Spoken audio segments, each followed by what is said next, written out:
As famílias de classe média já usavam outros métodos anticoncepcionais disponíveis na época, enquanto as mulheres de classe operária ansiavam pelos mesmos recursos.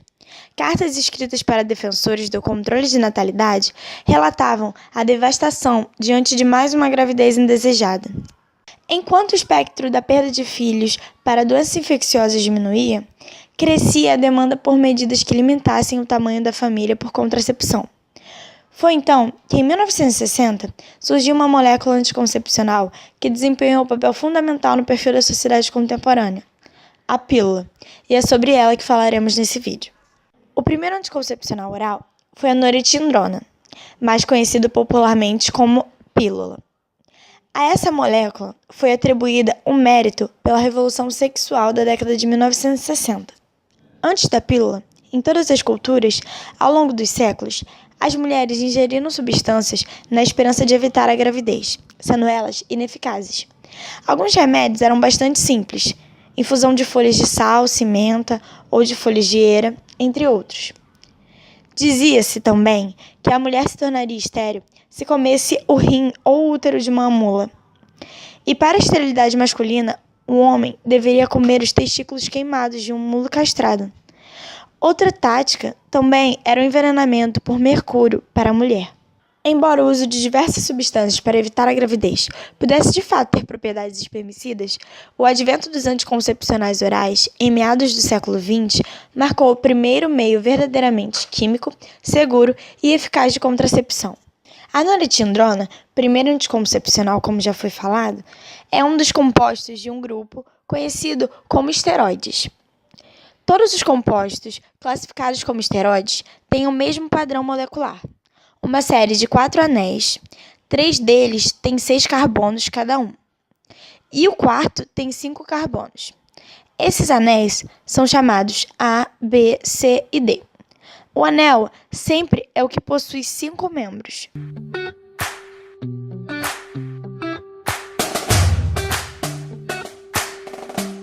A androsterona foi o primeiro hormônio sexual masculino a ser isolado, e é uma variação metabolizada e menos potente da testosterona, que é excretada na urina. Há pouquíssima diferença entre elas, sendo a androsterona uma versão oxidada em que um átomo de oxigênio duplamente ligado substitui a hidroxila da testosterona.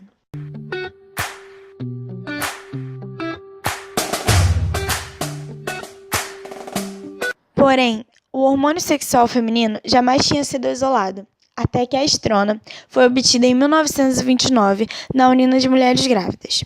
Assim como a androsterona e a testosterona, a estrona é uma variação metabolizada do principal hormônio feminino, o estradiol.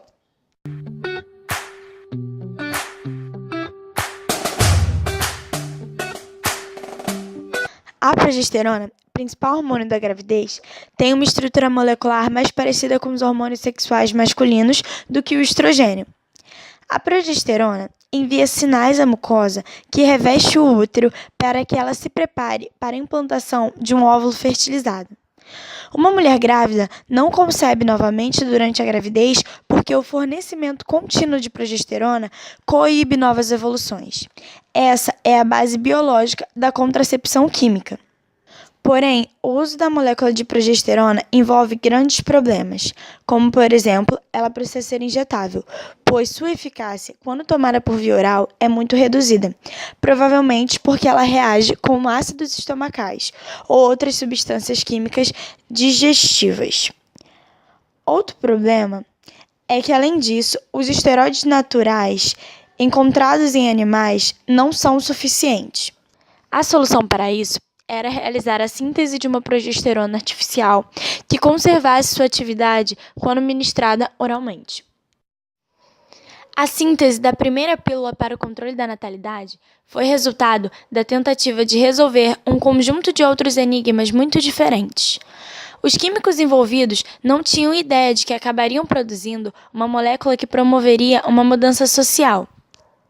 Russell Marker, cujo trabalho foi decisivo para o crescimento da pílula, tinha como objetivo de sua experimentação química encontrar uma maneira economicamente viável de produzir outra molécula esteroide, a cortisona.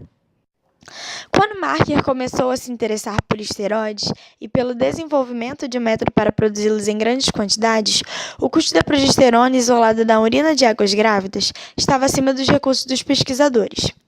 Ele sabia da presença de compostos contendo esteroides em muitas plantas, e na trepadeira de salsa-parrilha continha a saponina, que contém 3 unidades de açúcar ligadas a um sistema de anéis de esteroides que estavam agamados no anel D com outros 2 anéis. A partir da degradação de Marker, onde houve algumas modificações na molécula, foi possível obter a progesterona sintética. Tempos após a degradação de Marker de Gerace, teve como projeto fazer uma progestina artificial, um composto que teria propriedades semelhantes às da progesterona, mas que poderia ser tomado via oral. Suas leituras da literatura científica levaram de Gerace a suspeitar que a substituição no anel de um grupo poderia permitir à molécula conservar sua eficácia quando ingerida. O carbono número 19 parecia aumentar a potência em outras moléculas parecidas com a progesterona. A molécula que de Gerace produziu era 8 vezes mais potente que a progesterona e foi denominada noretindrona.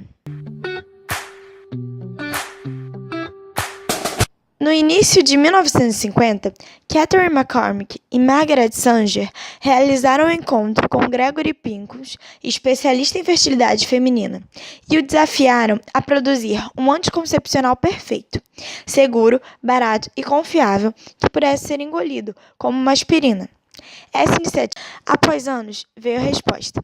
Havia 2 progestinas sintéticas que correspondiam aos requisitos.